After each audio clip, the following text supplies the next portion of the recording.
they very clearly were trying to take TJ away. But I mean, you had a couple, Andre hit some big shots there in that first quarter. It kind of, I don't know, kind of loosened them up a little bit. Yeah, absolutely. Thank you. Andre hit some really big shots for us, and he doesn't. I can't credit Andre enough for his defense. So I was just talking to them on the radio about last year we had Grant Gossam, and now you get Andre Hill.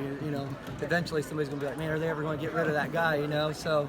Andre, he was so good tonight. I just can't praise him enough about how good he was defensively, and not only him but everybody. I mean, our defense was suffocating that first half, and everybody was buying in. We were diving on the floor for loose balls, and that's what it takes to get here and win this game. And if we want to give ourselves a chance to win next Thursday, it's going to have to go up even higher a notch. First one since '99. I mean, what's that mean to the community? I know to me and the kids it's huge. The community, I think, starting to see some success out of the basketball program. I know Shelby's predominantly known as a football town, kind of like where I grew up. Danville was the same way. It was a big football town, but, now they're starting to see some success in the basketball program. And, I can't say enough about our athletics as a whole at Shelby. We have, all our athletics are pretty solid right now for the most part. So, the community, it just makes things better.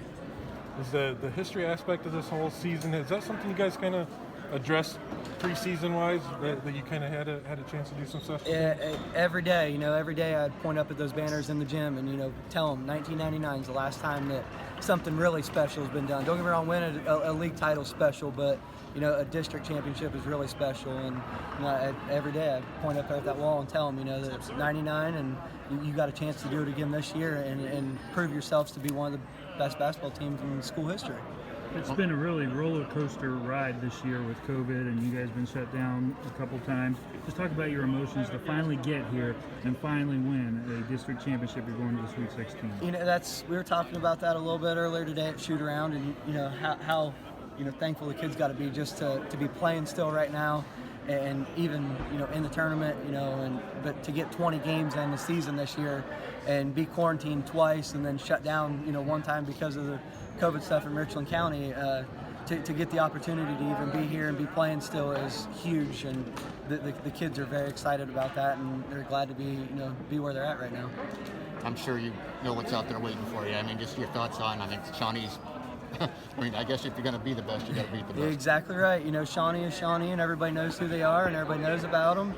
I think they beat St. Mary's tonight by 15, something like that. So, actually, I didn't want to look ahead, but you have to right now. You always have to be prepared, and I started getting film there Thursday on them, and starting watching a little bit, and I've got 4 films on them. They're very good. They're very disciplined. They're well coached. They're big, strong, physical.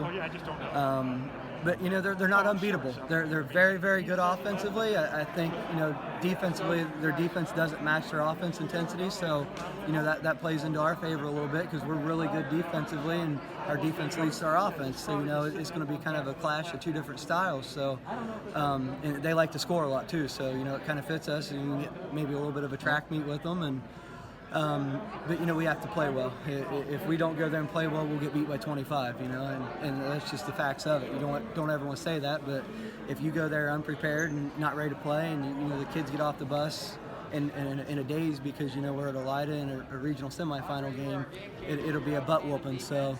We got 4 or 5 days here to prepare, so we're going to have to take the next 4 to 5 days really serious. How was your team transition from that River Valley loss to today?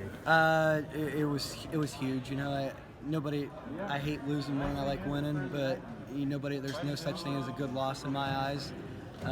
Everybody always tells me you can't be perfect. I think that's a lie. You can be perfect. You just got to hold yourself to that standard every day.